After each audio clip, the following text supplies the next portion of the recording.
Folks, let me show you IntelliScreenX 7. Yes, indeed, IntelliScreenX for iOS 7 is here, and you can see the new little menu on the side allows you to access its various features. You can also swipe through the various sections as well. Now at the top you have your ticker, which is a compilation of your various feeds. You have your weather, which gives you hourly forecast and daily forecast. You have Messages Plus integration, where you can send messages, quick compose, you can quickly reply as well, and that's really just the tip of the iceberg. Here is Mail. You can access all your email from all your various email providers. You can open a message, reply to a message, read the contents of the message from within the lock screen itself, delete a message, mark it as unread, etc. So you can do quite a few things. And you can also access your Twitter timeline for the Twitter accounts that you have set up in the stock settings app. So here's my Twitter feed here.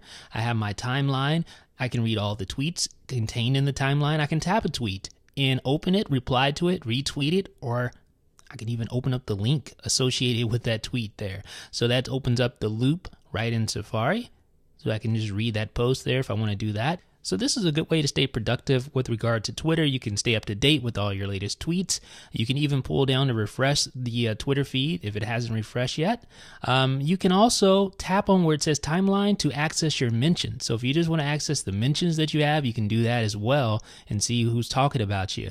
If you want to send out a tweet, you can do that by tapping on the plus button, tapping on tweet, and then just typing out your message just like this. So super simple, super easy to send tweets directly from IntelliScreenX, directly from the lock screen. So one day I'll get this tweet together here. All right, I think we are almost there. Let me just back up a little bit. There we go. So just tap tweet and it sends your tweet out just like that. So easy to do, all directly from the lock screen. Now I don't use Facebook, so I didn't configure Facebook because I just don't use it. But if you use it, you can do it. You can like posts and update your status, I guess, as well. You also have the RSS feed section, and you can add your own RSS feeds here, customize it if you want. It comes bundled with quite a few different feeds, so you can tap on those feeds, load up the feed directly in its own little sheet there, and read that feed right from the lock screen interface. So again, the whole premise of IntelliScreenX is to cram as much information as it possibly can right there at your fingertips on your lock screen, and it is nice to have. Now let's talk about my favorite new feature. This is called Slide. This is a brand new feature to IntelliScreenX, and it allows you to basically sort of multitask along with IntelliScreenX there. So you can slide over an app, for instance with Safari, and you can actually use two-finger gestures. You can hold the slide button while you scroll through the contents right there. You see, I'm holding it and still sliding through. I could slide back like that, or you can just let go and have the full interface and then tap the home button when you're done interfacing with the app that you slide over. Now, these apps are populated by the most recent apps in the app switcher.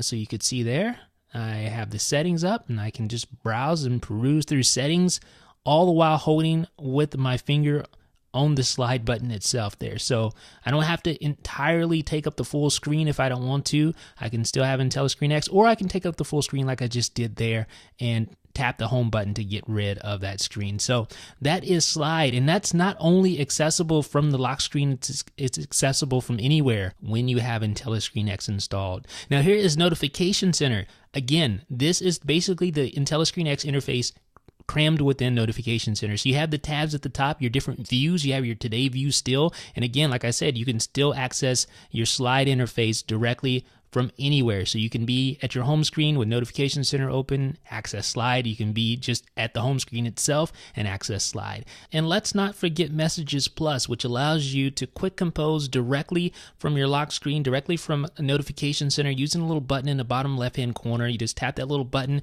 It loads up the Messages Plus interface. And Messages Plus is a standalone application that is bundled in with IntelliScreenX. So it works hand in hand with IntelliScreenX. They're both developed by the same developer, IntelliBorn, so they work seamlessly together, and it allows you to have a quick compose, quick reply interface right there from your lock screen, from banner notifications, from the Notification Center, etc. Now, I don't want to take up all your time here, but I'm going to show you just briefly some of the settings for IntelliScreenX. The settings are pretty simple. In fact, I think they're even simpler than in times past. Now, at the top of the settings, you'll see visible IntelliScreen pages. You can actually move those down in edit mode. So if you're like me, you don't use Facebook, you can get rid of them. You can hide those sections here.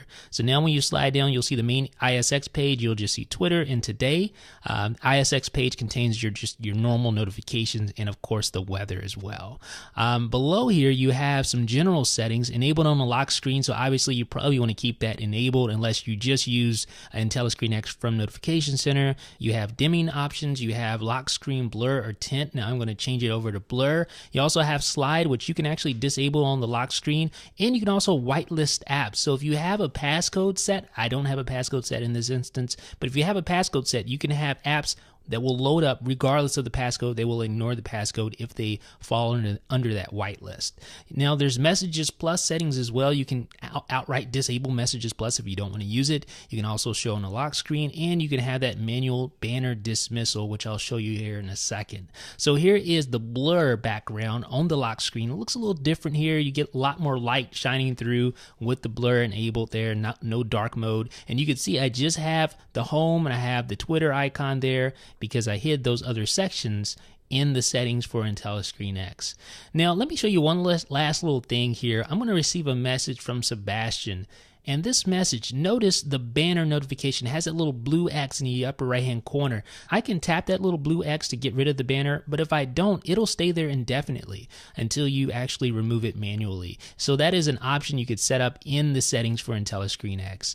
Folks, IntelliScreenX 7 has been no doubt a huge undertaking for developer IntelliBorn. It has tons of features crammed into the lock screen, crammed into Notification Center. It even has new features like Slide incorporated to mix things up a bit, freshen it up a bit, and make it feel like a brand new package. Now, no doubt, this is the same IntelliScreenX at its core that has, been released in times past. So if you always hated IntelliScreenX, then I don't think this is going to be enough to change your opinion. But if you've always loved IntelliScreenX, this is by far the best version of IntelliScreenX yet. So let me know what you guys think down below in the comments section. This is Jeff